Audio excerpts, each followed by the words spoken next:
Record. So this is Jacob Proctor in Brooklyn, New York on June 30th, 2020, interviewing David Velasco, who is in Manhattan for the Smithsonian Institution Archives of American Art Pandemic Project. So thank you for speaking with me, David. And I guess the first question is just, how are you? I mean, how have the last few months been for you?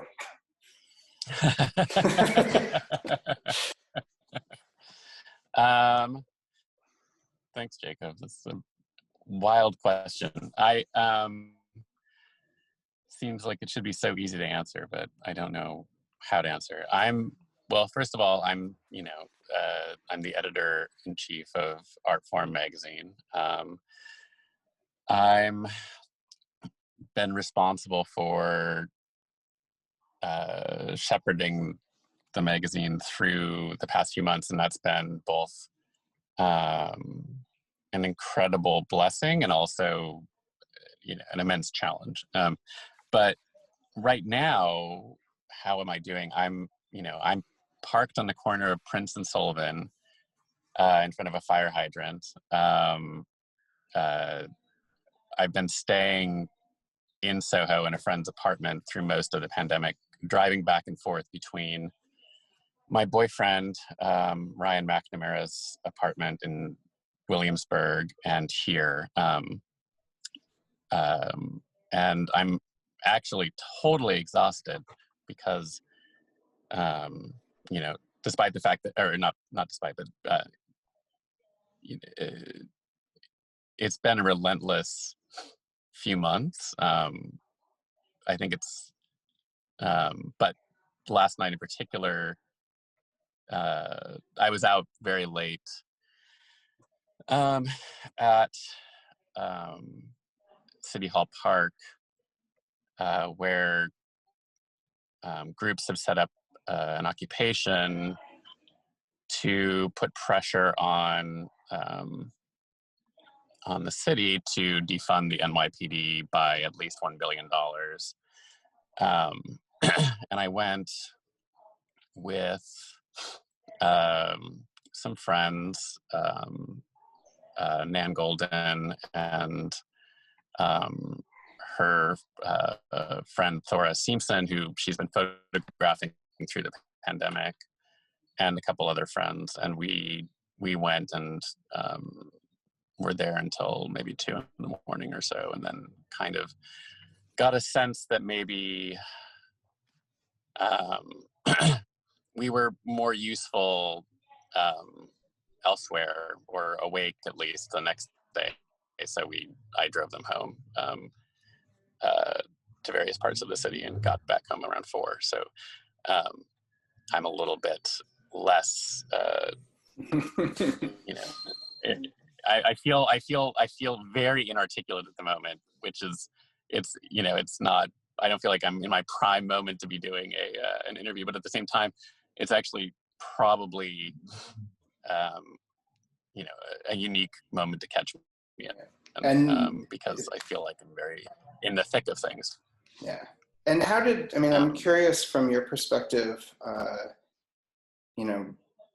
both personally and professionally, what the shift was like from this moment of kind of just dealing with COVID, which was its own major crisis, to now, as you said, like dealing with a much larger, a whole other social sense of social crisis.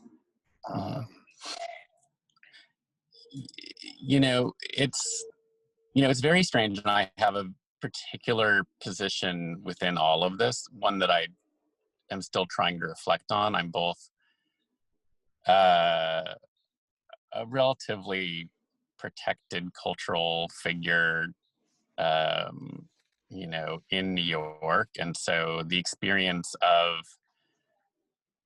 COVID and quarantine was, I don't think it, well, whatever. You want my unique perspective. You don't want, this is not meant to be something that speaks to the perspective of others, but I do worry sometimes that a lot of the stories captured are people who are able to weather the COVID in a, more easily. And so I don't want that, I think it's important that there's obviously other stories too. But that my experience of it was strange because if I remember it, the lockdown happened not so long after the Armory show, maybe a week or two after the Armory show in New York. And I remember feeling like it was kind of insane that we were even doing an art fair in the middle of Manhattan when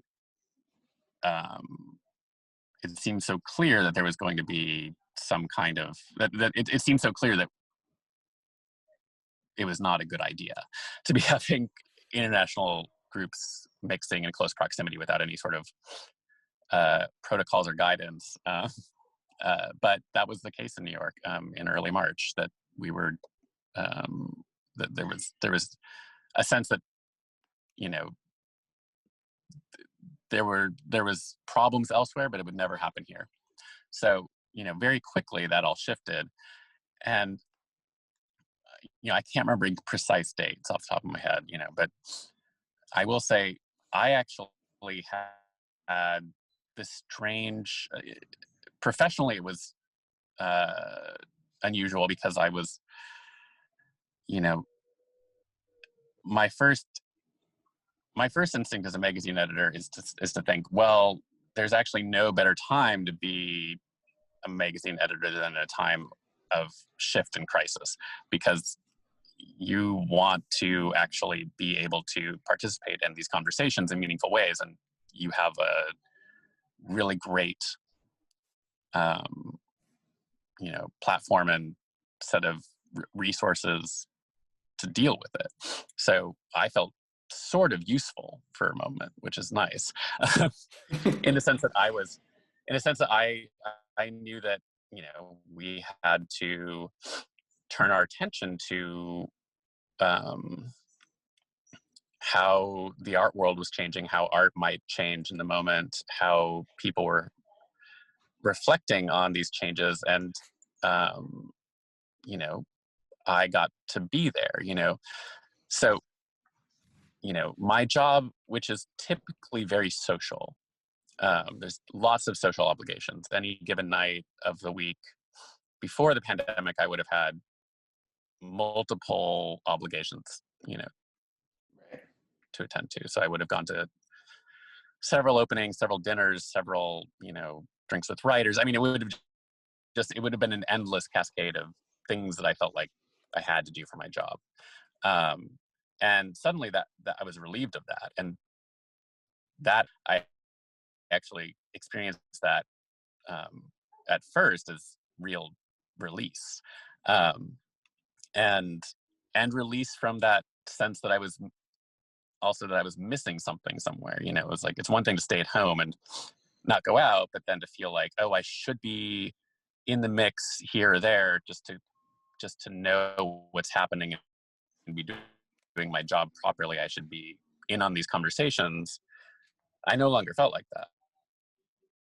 And it was actually joyous, which is, I think, strange. I think I was the only person whose mood improved, especially in the early days of the pandemic, just because I felt the lifting of this great pressure. But at the same time, I also had a job to do. And so I did have something to focus my attention, which was I had to figure out very quickly what to do with the magazine to be a good index of the moment, and also to encourage thinking about it.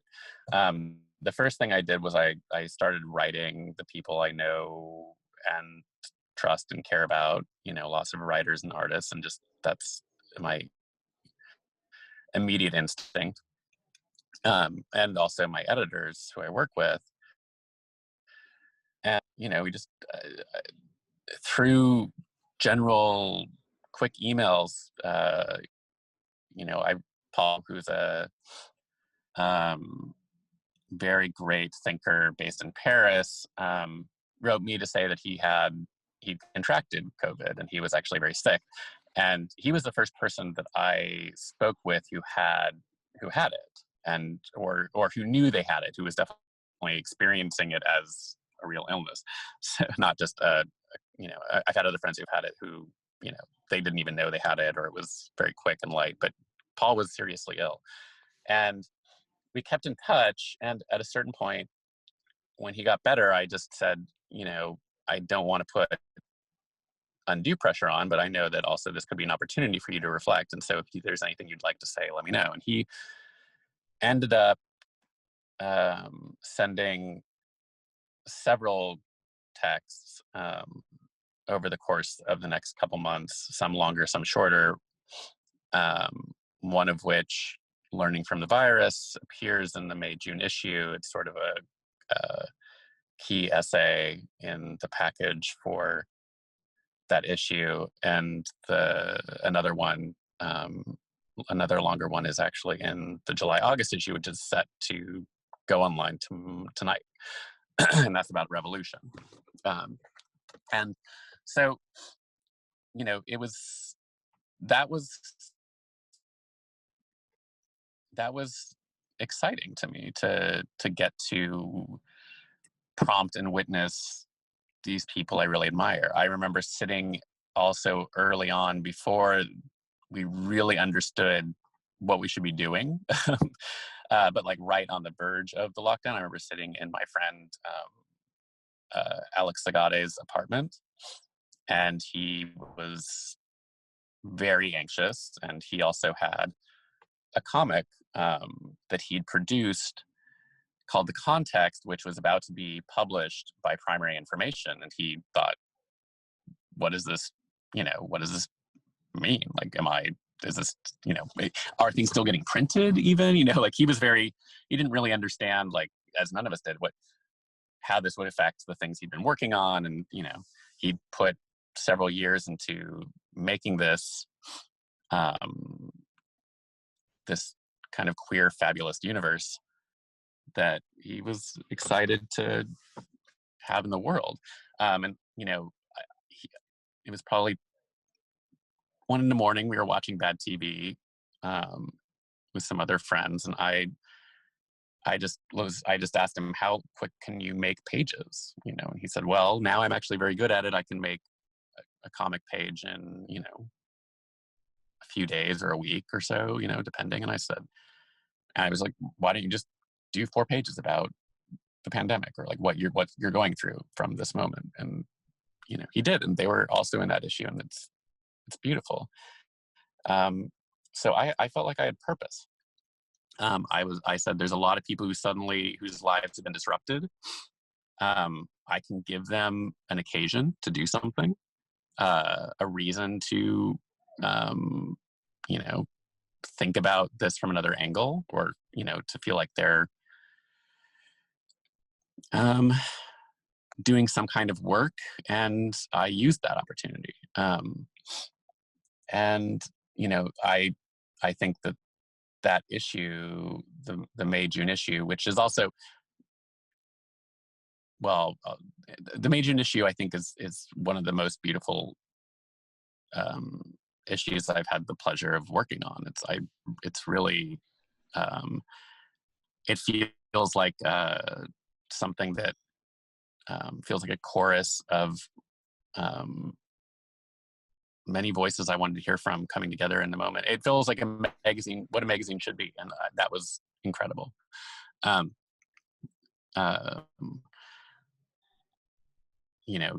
Jasper John sent us a fragment of something he was working on, which also felt kind of special. We had, whatever. I could talk endlessly about the individual texts and projects and things that emerged, and why I'm so happy about all of them. But that would probably be a whole other hour. But then, but it took a lot out of us to do that issue. And also, normally we would do a May issue and then a summer issue and take a break. This time, because of the pandemic, because suddenly we were all working, that was all developed remotely. It was the first time that the art form staff, which is fairly huge, it's like it's like almost 20 editors. And, we were trying to put something together. We're used to putting something together in an office, seeing each other all the time in conversation. And suddenly we're doing it from our homes. And it was an enormous transition. Also, we dropped a lot of material. There was a lot of things that we had planned to publish that we didn't, because it didn't seem relevant anymore. So we had to commission all these new things. We had to really shift gears. And so it took a huge toll in its way too. I think we were all really thoroughly exhausted after that. And then we had to suddenly imagine what the next issue would be like, this, which is now the July-August issue. And, that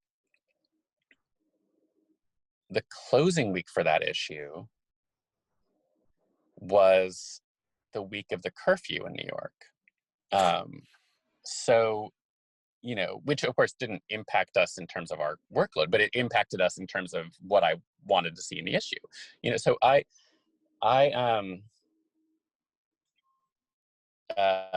near the end of,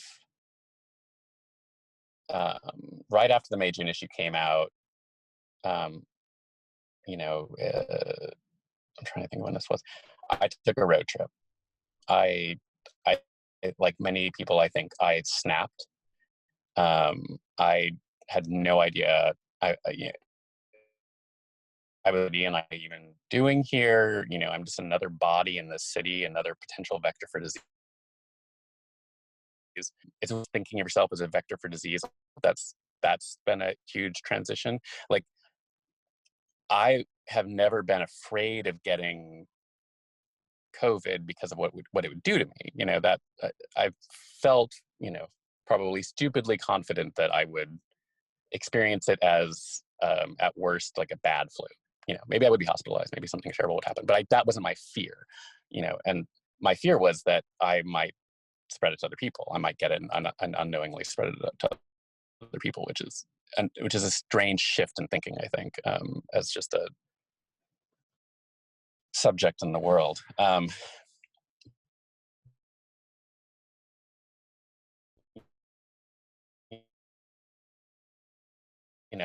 I thought at the time. David? The global epicenter of, yeah.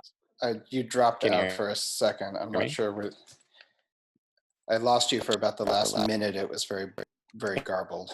It could be bad internet. Yeah. Okay. Can you hear me now? Yes. Bad internet, of course, is also a feature of life now. Yes, totally. Well, I'm doing this on my unreliable. Where did I? I lost you. You had just said that you were that you had taken a road trip. Got it. So I was saying that one of the strange things about living in the epicenter of a global pandemic is that I stopped being afraid for myself. I never was afraid, and I remain unafraid of getting COVID for my own health. I become afraid of becoming a vector.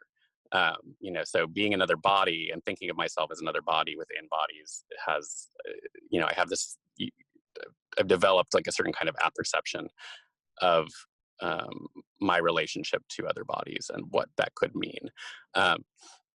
And, which has also been in some ways guided by my experience of the AIDS crisis, being a gay man who, grew up in the, in a very significant moment for whatever. That fucked me up, a lot. But it also made me feel confident that I could digest and understand science and know when I was acting responsibly and when I wasn't. At this moment, I had I just couldn't be in the city anymore. And a friend invited me um, to their house down in Florida, actually. And I got in the car with my boyfriend and my dog, and we drove to Florida for, about 10 days. And then we came back, and as we came back, news of George Floyd's murder had been, was just starting to reach us. It was the Tuesday or Wednesday of that week, and so as soon as I landed in New York, basically, there was a protest at Barclays Center on the Friday before the riots, and Ryan and I went to that protest that Friday. I don't know if it was the first one. I think there had actually been another one on Thursday night. I can't remember the whole order. But we went to that protest, and it felt like there was something happening. It felt like, people were fed up. It also was the first time many of us had seen people. I hadn't seen anyone really out in the world that I knew for months. And so suddenly we were out, and I was seeing friends, from a distance and masked, but I was seeing them. And the next day, I remember there was a protest scheduled at Union Square, and I it started I think at 7 or 8. I ended up driving to the city around 10 or 10:30, and Ryan and I parked and walked up, and we tried to get close, and we realized that there was no way we were going to get to Union Square, that there was like phalanxes of police everywhere, and moreover, there was like many cop cars on fire, and it was like, it was a legitimate riot. It was, and while I was there, we reached out. We started, we were texting with a lot of friends. I had other friends who were there, and my friends, Sarah Nicole Prickett and Nicole Eisenman, drove in to meet us, and we were there to sort of